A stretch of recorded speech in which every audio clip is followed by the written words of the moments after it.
Pemberontakan Partai Komunis Indonesia atau PKI sangat erat kaitannya dengan sosok Dipa Nusantara Aidit atau yang lebih dikenal dengan nama DN Aidit.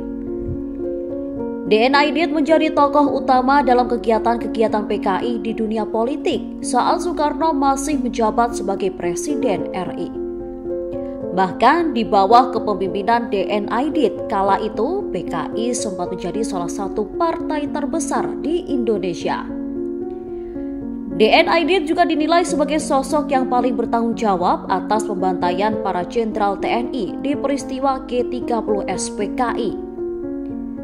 Nama DN Aidit paling dikenal sejalan dengan besarnya peristiwa berdarah G30S PKI. Namun, siapa sangka ternyata dalam sejarah PKI ada sosok yang lebih besar dan berpengaruh dibandingkan DN Aidit. Sosok yang disebut dengan pentolan PKI itu adalah Muso Manowar atau Munawar Muso alias Muso.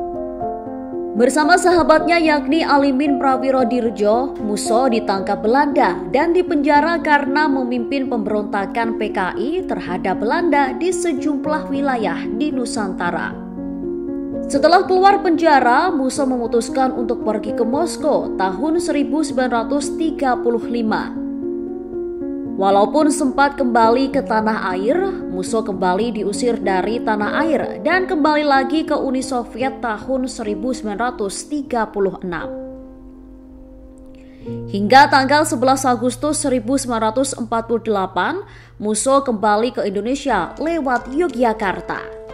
Kembalinya Muso ke Indonesia yang telah merdeka dengan misi untuk menyamakan haluan kaum komunis di Indonesia dengan komunis internasional. Ia yang mendapat mandat dari Kominform untuk memimpin gerakan komunis di Indonesia berusaha semaksimal agar Republik Indonesia tidak jatuh ke dalam pengaruh Amerika. Mendapat mandat dan arahan langsung dari Joseph Stalin, Muso ingin Indonesia berada dalam pengaruh Uni Soviet, sehingga dirinya melakukan doktrin jalan baru untuk Indonesia. Doktrin tersebut digunakan untuk menguatkan kaum komunis yang ada di Indonesia.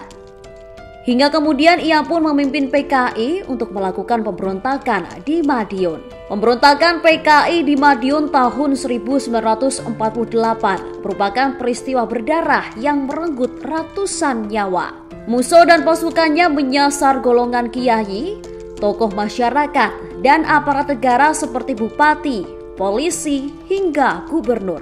Peristiwa Madiun 1948 disebutkan lebih mengerikan dari peristiwa G30S PKI tahun 1965, di mana ratusan jasad korbannya dibuang di sejumlah sumur tua di Jawa Timur. Gerakan pemerintah untuk menumpas PKI mulai dilakukan pada 21 September 1948 dengan menangkap para pemimpin PKI di berbagai daerah.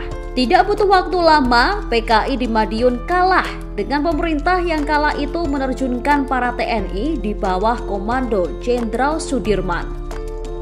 Muso bersama dengan para pendukungnya telah kalah dan memilih untuk melarikan diri.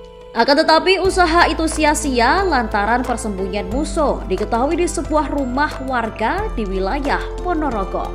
Muso yang telah terkepung akhirnya ditembak mati oleh Sumoroto pada 31 Oktober 1948. Kala itu Muso telah terkepung di sebuah bilik kamar mandi milik warga yang menjadi akhir pelariannya. Sejarah mencatat mayatnya Muso sempat dibawa ke RS Ponorogo untuk diawetkan sebelum kemudian dibakar secara diam-diam. Selanjutnya para tokoh PKI yang lain ditangkap di Desa Girimarto pada 5 November 1948 dan dihukum secara militer. Terima kasih sudah nonton. Jangan lupa like, subscribe, dan share ya.